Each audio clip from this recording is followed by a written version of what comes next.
During the War of Attrition that began in 1967 and ended in 1970, a large civilian population of children, men and women was exposed to existential struggle that lasted almost 4 years. Border settlements, kibbutzim and villages had to deal with mines in the fields, severe shells attacks, rockets assaults and infiltrations of terrorists aiming to harm life and property.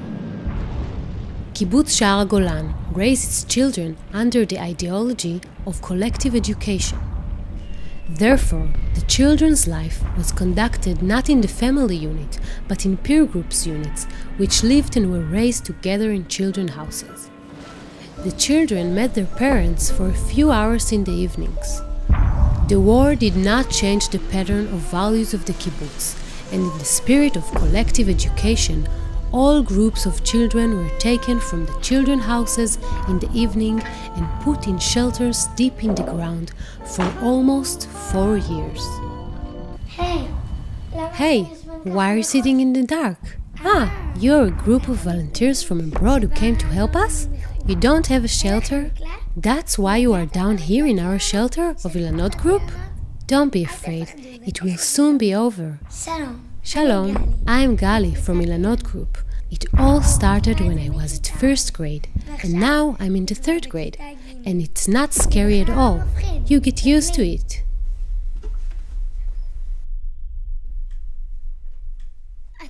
You see, here we sleep every night. It's our home, and not only because of the war. In those years, we were always together. That's how things are in our kibbutz. All the children learn and live together. We meet the parents for about 4 hours in the afternoon, and in the evening they bring us back to the children's house. The parents call it collective education. Now, since there's a war, we move to the shelter. My mother is a nanny of other kids, and my father is on reserve duty, so grandmother puts me to bed today. I had 4 children in shelters. The little one was a baby. Ordinarily, I didn't put them to bed. Ordinarily, I was in charge of the group of children I work with. That was my job. Our parents were only an accompanying.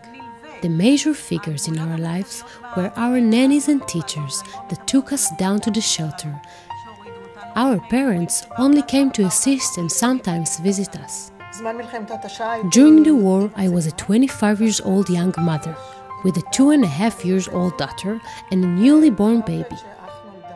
I used to have a recurring nightmare. In my dream came a huge tsunami like tidal wave and covered all of the Jordan Valley, and I, with my dismal swimming skills, have to decide where to swim first, to Inbal in one shelter or Sharon in the other. Now imagine the children in their parents' house, all 4 of them, and the parents start running. Where should I go? That's how we lived. That way we were organized. That's how our lives continued during the times of tension.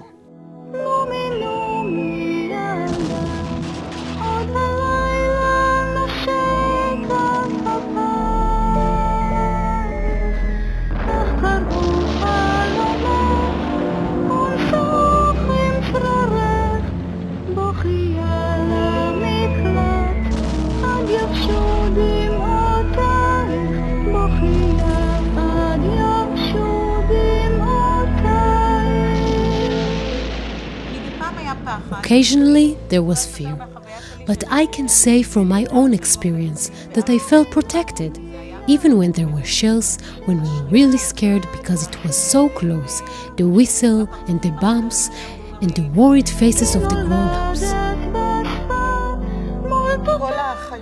Our entire lives revolved around the alert calls and the sirens. We had to take care of the children, both our private ones and the children we work with, so they wouldn't panic and remain calm to minimize anxieties.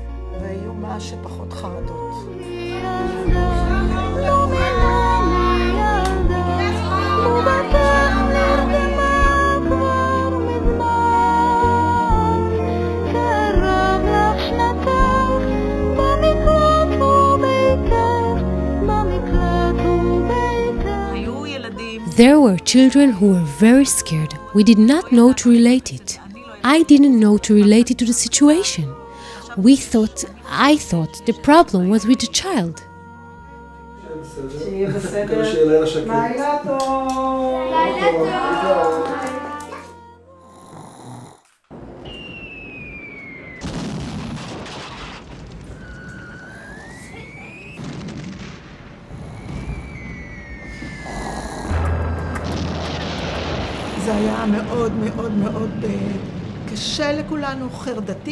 It was very, very, very hard to all of us, full of anxiety.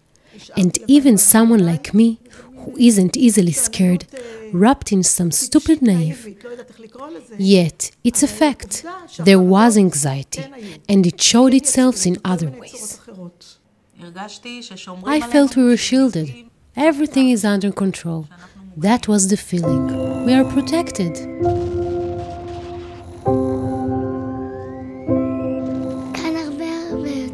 It is much more fun here.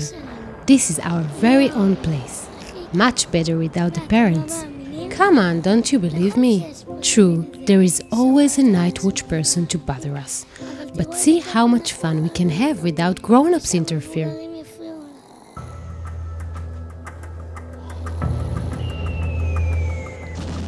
There was a monitor in every shelter with a loudspeaker. So when a child cried, you heard it right away.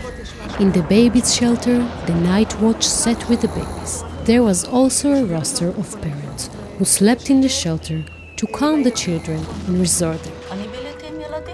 I spent my time with the children in the shelters.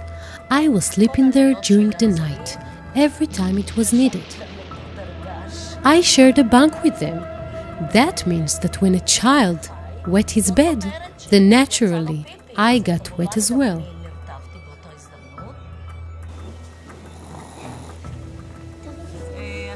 We did all kinds of things that kids do when left alone without adult supervision.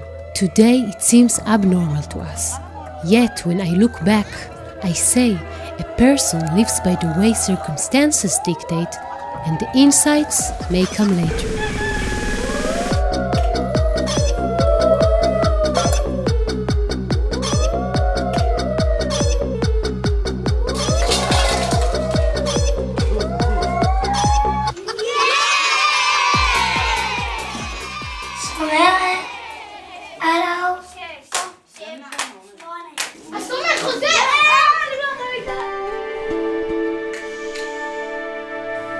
את לא מבינה מה קורה פה, בית משוגעים שלם, כל הילדים קופצים.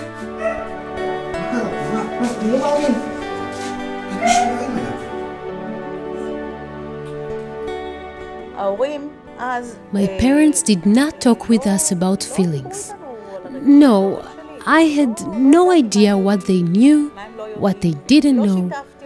I didn't share with them things that troubled me. Those things we share with each other.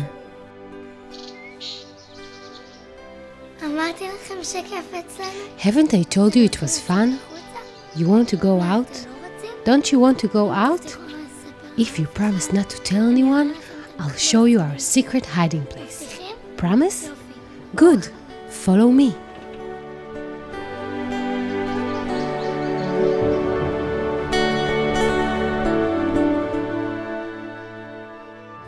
From the beginning of the war, kibbutz members are constantly busy digging trenches and shelters for us. They make for us a wonderful adventure park. What does slightly frighten me are the mines they spread in our fields. Some tractors from the kibbutzim stepped on them and members were killed. My father also worked in the bananas, and at first I was a little worried about him. But now I'm not worried at all, since for a long time now he's on military reserve duty, and he promised he would take care of himself and me.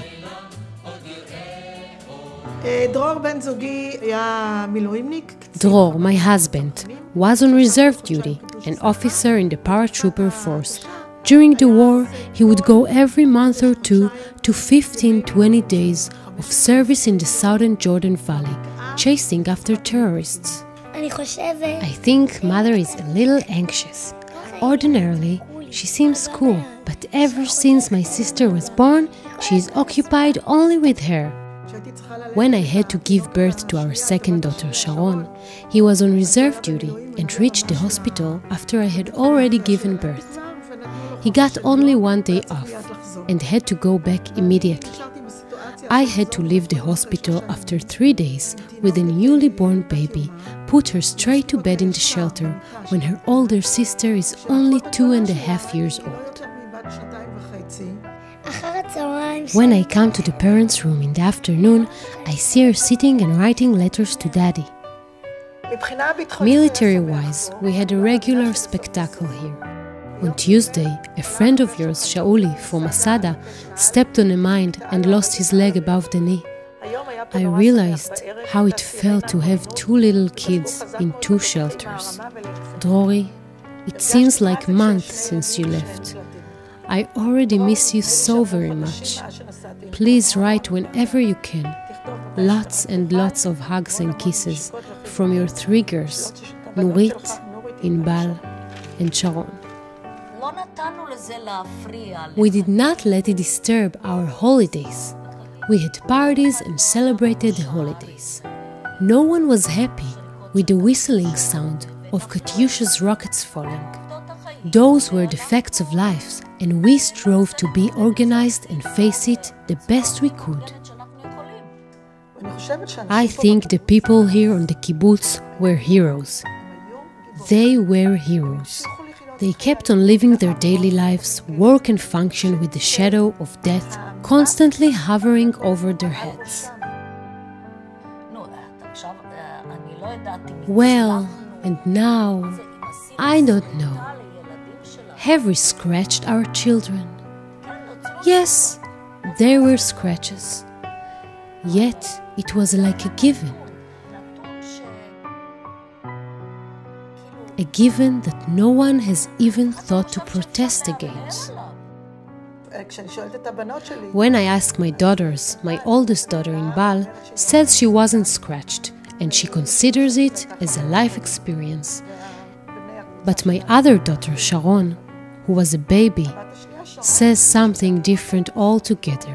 She says, "How could you? How could you?" I don't blame my parents. They were only second generation to the people who founded the kibbutz. My mother came from Yugoslavia. What the hell did she know? I think it would have been better if each child had lived with its parents, since this is how it should be, to be more whole parent. It is so unfair to measure past with contemporary skills. Of course, if we had children living with us and the baby was next to me, it would have been great. Still again, if the husband is away and I have to start running with both girls to the shelter, it is a very difficult situation. What do you mean by remorse? Have I done something wrong? No. That was then and it's gone. I did what I thought was best. I can't blame myself. Truly, I have no guilt feelings. I lived in a certain society where everybody conducted themselves that way. If I didn't like it, I should have gone away from the kibbutz. I don't care what they say about us. Some are jealous, some feel sympathy. It doesn't matter to me. I love the group and the fun we have together. On the other hand, I'm sad and miss my parents in my difficult moments. But all in all, I have the most interesting life in the world. And if you want to know how all this has affected me, come to visit in 40 years and you will be able to meet me, Gali, the girl from Ilanot Group's shelter.